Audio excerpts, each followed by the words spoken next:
नमस्कार, स्वागत है आपका मगरा न्यूज पर। आज की ताजा खबरों की अपडेट में बात करेंगे देश भर की तमाम बड़ी और काम की खबरों के साथ ही सरकार की ओर से आज लिए गए कुछ महत्वपूर्ण फैसलों जारी किए गए कुछ नए नियमों की।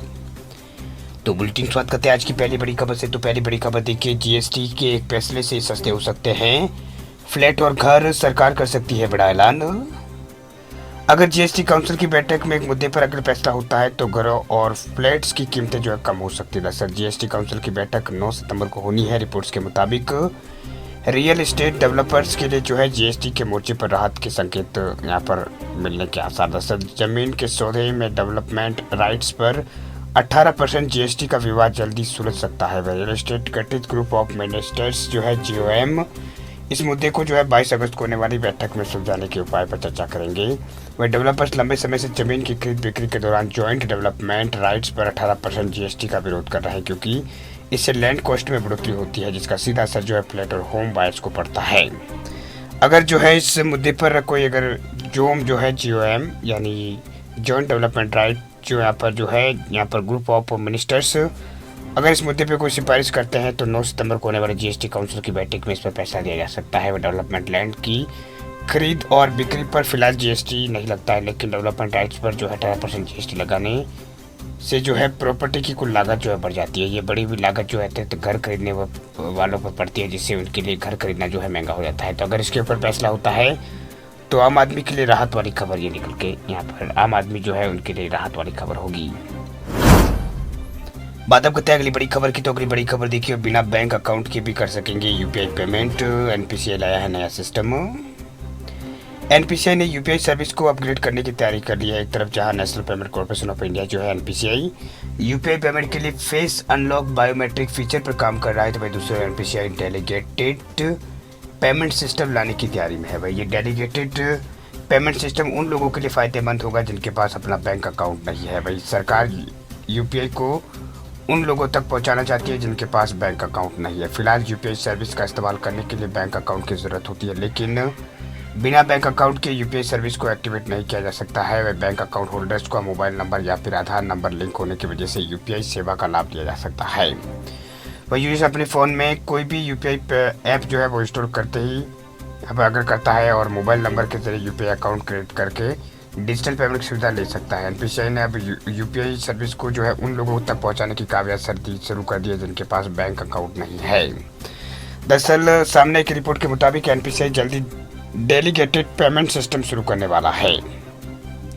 इसमें एक ही यूपीआई अकाउंट को परिवार के अन्य लोगों को भी इस्तेमाल करने का ऑप्शन मिलेगा। इसमें परिवार के किसी भी अन्य सदस्य के बैंक अकाउंट अगर नहीं है तो भी वो यूपीआई पेमेंट कर सकेंगे। आसान शब्दों में कहा जाए तो अगर परिवार के किसी एक सदस्य के पास बैंक अकाउंट है, यूपीआई सर्विस का इस्तेमाल तो अकाउंट है तो उसमें यूपीआई सर्विस का इस्तेमाल किया जा सकता है। वही इस्तेमाल किया जा सकता है तो परिवार के अन्य सदस्य भी जो है यूपीआई अकाउंट का इस्तेमाल अपने फ़ोन में कर सकेंगे। यानी एक सिंगल बैंक अकाउंट से कई यूपीआई अकाउंट लॉक किए जा सकते हैं, मतलब लिंक जो है वो किए जा सकते हैं। वही यूपीआई का ये नया डेलीगेटेड पेमेंट सिस्टम जो है केवल सेविंग अकाउंट पर काम करेगा। ये सर्विस क्रेडिट कार्ड या फिर अन्य क्रेडिट लाइन पर काम नहीं करेगी। परिवार के जिस सदस्य के बैंक अकाउंट से यूपीआई सर्विस एक्टिवेट होगी उसी के पास जो है मास्टर एक्सेस जो है होगा। वह व्यक्ति चाहे तो पेमेंट के लिए जो है किसी और भी यूपीआई अकाउंट का एक्सेस कर ले सकता है, यानी किसी और को भी जो है यूपीआई पेमेंट का एक्सेस दे सकता है। जब एनपीसीआई सर्विस को लॉन्च करेगा तो यूपीआई यूजर्स को एक नोटिफिकेशन मिल सकता है। इसमें यूजर्स किसी और के लिए भी अपने सेविंग अकाउंट को यूपीआई के लिए सेट करने के बारे में पूछ सकता है, यानी पूछा इसमें जाएगा। अगर यूजर्स सर्विस को एक्टिवेट नहीं करना चाहते तो वह जो है एनपीसीआई इस नोटिफिकेशन को एक्सेप्ट जो है वो कर सकता है। हालांकि इसके लिए वेरिफिकेशन की प्रक्रिया भी सेट की जा सकती है, जिसे पूरा करने के बाद ही जो डेलीगेटेड पेमेंट सिस्टम एक्टिवेट जो है वो हो जाएगी। हालांकि अभी एनपीसीआई ने इस सिस्टम को लेकर जो है कोई आधिकारिक ऐलान नहीं किया। साथ ही ये भी नहीं बताया कि यूजर्स अपने यूपीआई अकाउंट से एक महीने में कितने के लेन देन कर सकता है। ऐसा कहा जा रहा है कि ये सिस्टम शुरू होने के बाद 25 से 30% इजाफा जो है यूपीआई की पेमेंट में देखने को मिलेगा। चलिए बात अब करते हैं अगली बड़ी खबर की। तो अगली बड़ी खबर देखिए, रिजर्व बैंक ने नियमों के उल्लंघन के मामले में एक और बैंक और 2 फाइनेंस कंपनियों पर लगाया है जुर्माना।